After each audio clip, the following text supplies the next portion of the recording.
What's up, everyone? My name's PlatinumHowler, coach of your Delta Gligars, and today I'm bringing you week 1 of the APA Academy Season 3 versus GrandMaster D.Rey and his San Diego Snugglers.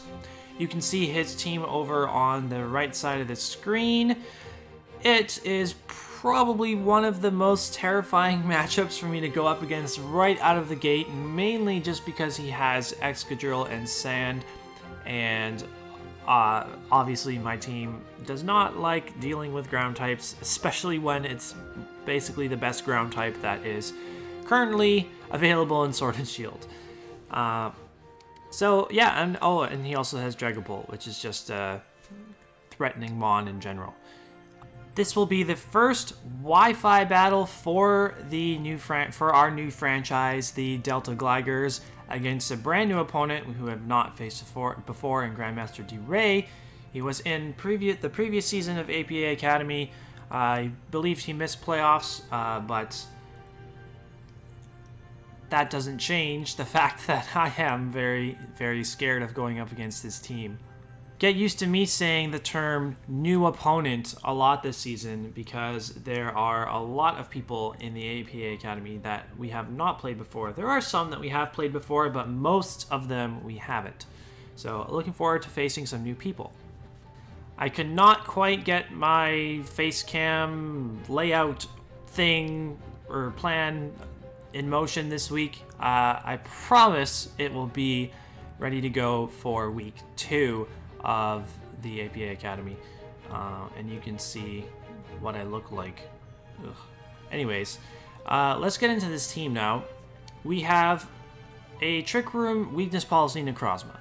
So I think generally a good strategy in terms of building sets is coming up with a mon that can come in and kind of take advantage of really fast mons that are prone to get a lot of kills. So one of those, I think the premier mon like that in Gen 7 would have been like Megalopony.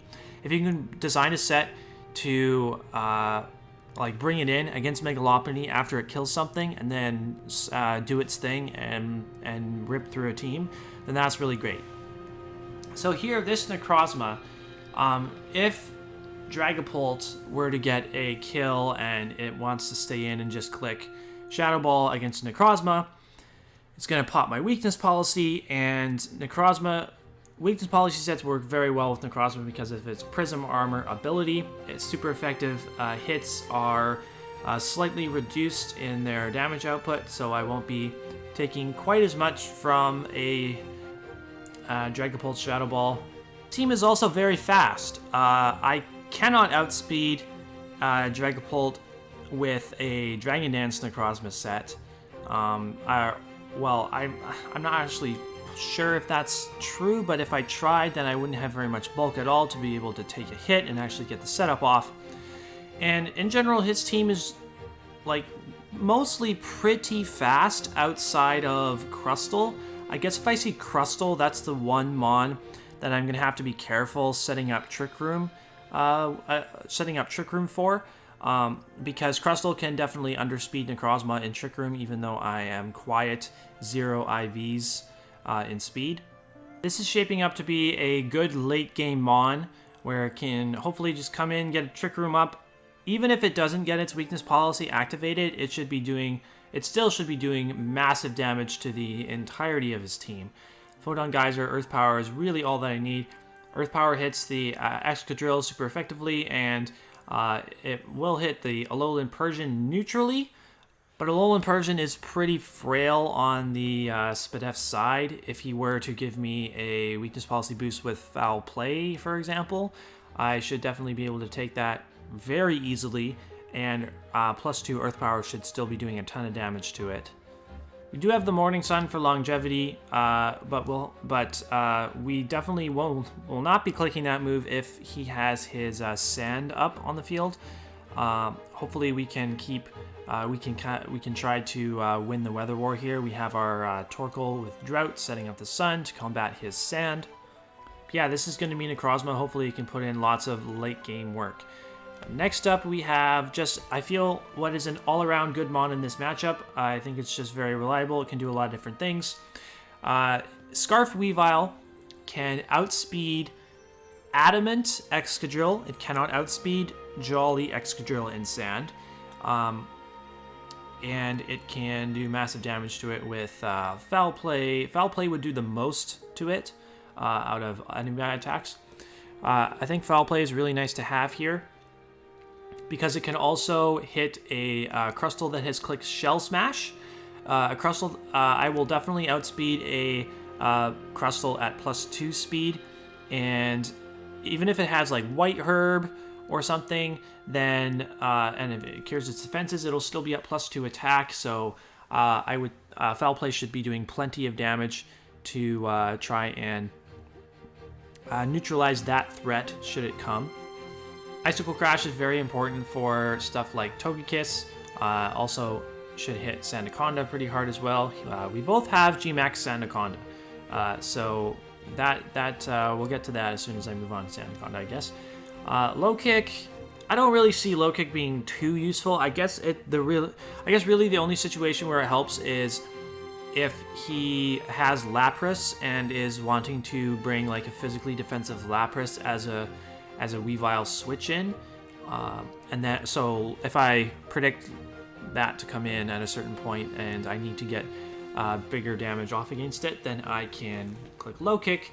I think it's 120 base power against Lapras, and it should 2-hit KO pretty much any Lapras set. So Sandaconda, we both have Gmax Sandaconda. That's because there were 2 separate drafts. D.Rey was in the other draft pool. And obviously he drafted this with the Excadrill Stand Rush abuse thing in mind.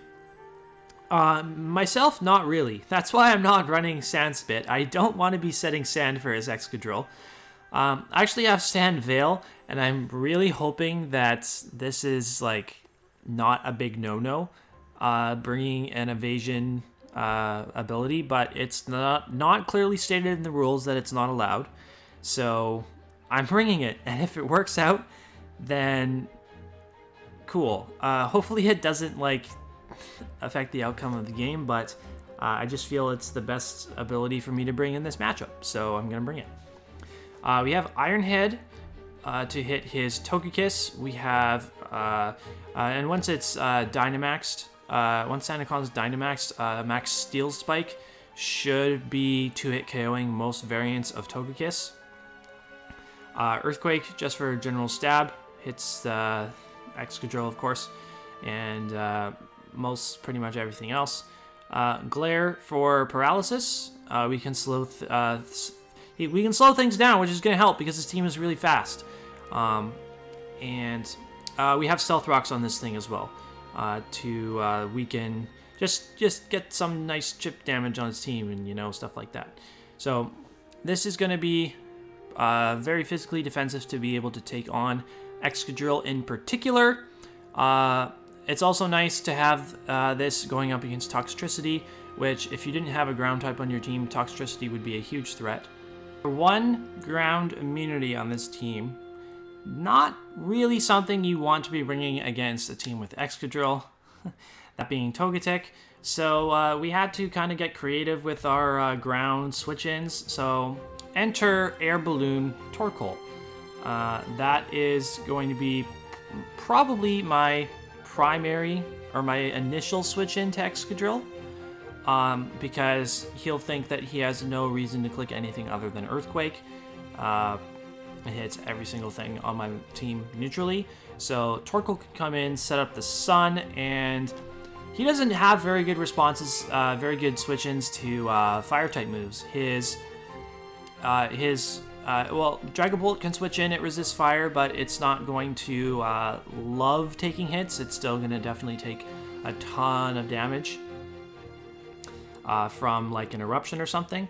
I have Flamethrower and Eruption. Flamethrower is just more reliable in general, but if I get Torkoal into a position where, say, his Excadrill is Mold Breaker and locked into Earthquake, then and he has to switch out, and I'm guaranteed to have Torkoal at max HP, then Eruption is going to be very spammable in that situation. He has a Flash Fire Rapidash. We have Earth Power for that. We cannot OHKO. We cannot OHKO the Rapidash with Earth Power. We can if rocks are up on his side. But he cannot 2-hit KO me with any attack. High Horsepower or Flash Fire boosted Flare Blitz in the sun. He can't kill me with either of those in 2 hits. Rapid Spin to get rid of rocks. If Excadrill is a rock setter and I switch Torkoal in as he sets rocks up, I can spin them away immediately as long as he doesn't switch in the Dragapult.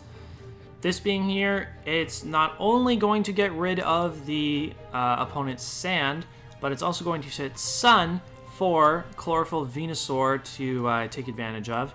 We are not a super offensive Venusaur this week, but it will be nice to have our Sun up and be able to outspeed the likes of Dragapult, as long as it's not Scarfed or anything like that. 3 attacks, Sludge Bomb, Giga Drain, Knockoff, pretty much just for Dragapult, otherwise it would resist both of our Sludge Bomb and Giga Drain. Synthesis, I think, is the most important part of this set. We are predominantly physically defensive, mainly to... This is going to be the switch into Gmax Sandaconda, and hopefully Sand won't be up. If I attack him with Giga Drain, then I will set the Sand for him, because he will more than likely have Sand Spit, and as soon as... I'm pretty sure it's just any attack, physical or special, that it gets hit with that Sand Spit activates. Yeah, it definitely is. It's better for me to click Synthesis before I give him Sand to heal my HP, because if I gave him Sand, then Synthesis would only be recovering 25%. It would be pretty useless as a move slot. So while he's G-maxed, spam Synthesis, and then once his G-max is over, I can click Giga Drain. Yes, I will be setting the Sand for him, but I can't necessarily help that. If I can get rid of the Sandaconda, I will trade having the Sand set up on his end, and hopefully the rest of my team is healthy enough to deal with the Excadrill in Sand. Of course, he can also click Max Rockfall with his Sandaconda if he has that on his set to guarantee set the Sand for him. I can't control that. That shouldn't be doing as much damage to me.